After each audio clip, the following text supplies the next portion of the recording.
Hello everyone, আসসালামু আলাইকুম। Welcome back to my another video. আশা করি আপনারা সবাই অনেক ভালো আছেন এবং আমিও বেশ ভালো আছি আলহামদুলিল্লাহ। নতুন একটি ব্লগে স্বাগত জানিয়ে আজকের ভিডিওটি শুরু করছি। আজকের ভিডিওটি আমার বাইরে থেকে যখন আমি বাসা থেকে বের হয়েছি আমার ক্যাম্পাসের উদ্দেশ্যে। আমার পরীক্ষা চলছে এবং এটা আমার ফার্স্ট পরীক্ষা ছিল, অ্যানাটমি পরীক্ষা। তো আমি আর কি আগের দিন যেতে চেয়েছিলাম, বাট যাওয়া হয়নি, কারণ পরীক্ষার সময় আমার বাসায় থাকতে ইচ্ছা করে, বাহিরে থাকতে ইচ্ছা করে না। বাহিরে বলতে হোস্টেলেও থাকতে ইচ্ছা করে না, কেননা বাসায় পরিবেশে আমি পড়তে অভ্যস্ত এবং ছোটোবেলা থেকেই যেহেতু কোথাও থাকা হয় নাই বা কোথাও থেকে বা হোস্টেলে বা মেসে থেকে আমার কোনো এক্সপিরিয়েন্স নাই।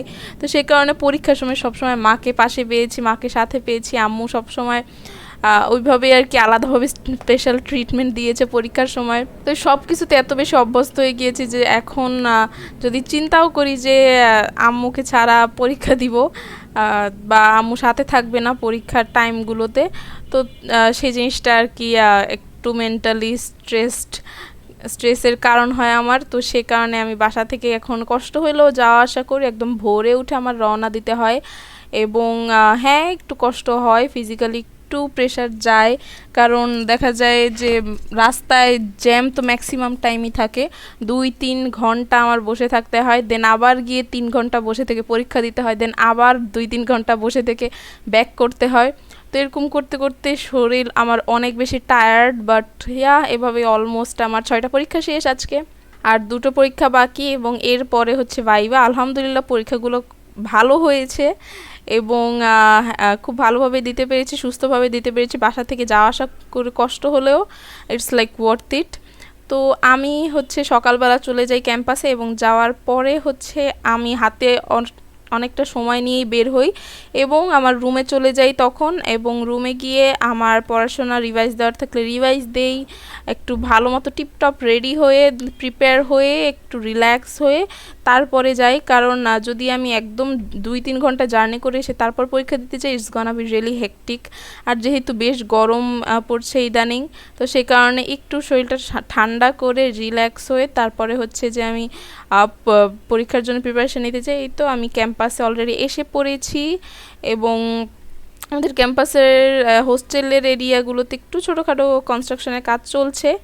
তো এগুলোর পরে আমি আর কি চলে গেলাম হচ্ছে আমার রুমে, এবং রুমে যাওয়ার পর রুমের যে ভয়াবহ অবস্থা ছিল ওগুলো আগে আমার ক্লিন করতে হয়েছে। হাতে খুব একটা সময় ছিল না, বাট রুমের যে খারাপ অবস্থা ছিল, ঈদের ছুটির পরে এখন প্রথমবার যেতে এসেছি, তো খুব একটা ভালো পরিস্থিতি না আমার রুমের। তো যাই হোক, একটু হাতে সময় ছিল, পুরোপুরি ক্লিন করে, মানে যতটুকু ক্লিন না করলেই না। তারপরে আমি হচ্ছে বসে গিয়েছিলাম, কিছু পড়া রিভাইজ বাকি ছিল এবং সেগুলোই আর কি একটু দেখে নিচ্ছিলাম। এবং আমার ভিডিওটা অবশ্যই একদিনের না, কারণ অনেক দিনের ছোট ছোট ক্লিপস নিয়েছি। আর শুরুটা ছিল অ্যানাটমি পরীক্ষার দিন, দেন এখন আবার ফিজিওলজি পরীক্ষার পড়াশোনা আমি দেখছি। তো এই তো মানে বুঝতেই পারছেন অনেক ব্যস্ততার মধ্যে যাচ্ছে, এবং আমার যখনই আমার মাথায় থাকে না কোনো কিছু শ্যুট করা, এবং যখনই মাথায় আসে তখনই টুকটাক শ্যুট করে নেই।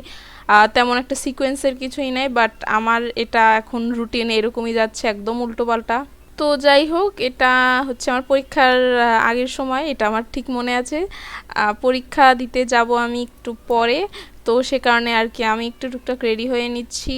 এবং পরীক্ষার 15 মিনিট আগেই যেহেতু আমাদের হচ্ছে সেন্টারে থাকতে হয়, সে কারণে আমার যেহেতু ভিতরে হোস্টেলেই থাকা, তো আমার তো তেমন কোনো তাড়াহুড়ো নেই।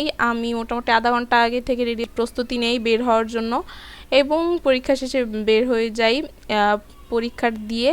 এবং এরপরে আমার হচ্ছে অফিসে কিছু কাজ ছিল, আমাদের যেহেতু অনলাইন পেমেন্ট, তো সেখানে আর কি কিছু ডিফেক্ট ছিল সিস্টেমে, আর আমার পেমেন্টটা একটু ভুল দেখাচ্ছিল। তো সে কারণে আমি অফিসে চলে গিয়েছিলাম নিচতলায়, আর দোতলায় দুটোই আছে, তো আমি নিচতলায় এসেছিলাম। তো নিচতলায় আমাদের কিছু কাজ ছিল, তো সেটাই আর কি সেরে নিয়েছিলাম। এবং এরপরে আর কি বাহিরে চলে গিয়েছিলাম, বাহিরেও আমাদের কিছু কাজ ছিল, বাহিরে কিছু কেনাকাটা ছিল, ওইগুলো সেরে নিলাম। এবং এরপরে বাহিরের থেকে কিছু আইসক্রিম কিনে নিয়ে আসলাম, এবং যেহেতু এত বেশি গরম, তো সেই কারণে আর কি আইসক্রিম নিয়ে আসা। পরে বরাবরের মতোই রুটিন, পড়তে বসা, কারণ পড়ার উপরে কোনো কাজ নাই আমার, এখন সারাদিন পড়তে হয়। যখনই একটু ব্যস্ত থাকি, একটু ঘোরাঘুরি করে আবার পড়তে বসি, এবং পড়তে পড়তে একটা সময় এমন অবস্থা হয় যার ভালোই লাগে না। তো তখন আমি এরকম উল্টাপাল্টা কাজ করি, মেহেদি দিয়ে এই করি সেই করি, কিন্তু মোট কথা পড়াশোনার মধ্যে থাকতে হয়। এবং এইভাবে হচ্ছে আমার দিনকাল যাচ্ছে। আশা করি আপনাদের ভিডিওটি ভালো লেগেছে, ভালো লাগলে অবশ্যই সাবস্ক্রাইব করে দিবেন। আল্লাহ হাফেজ।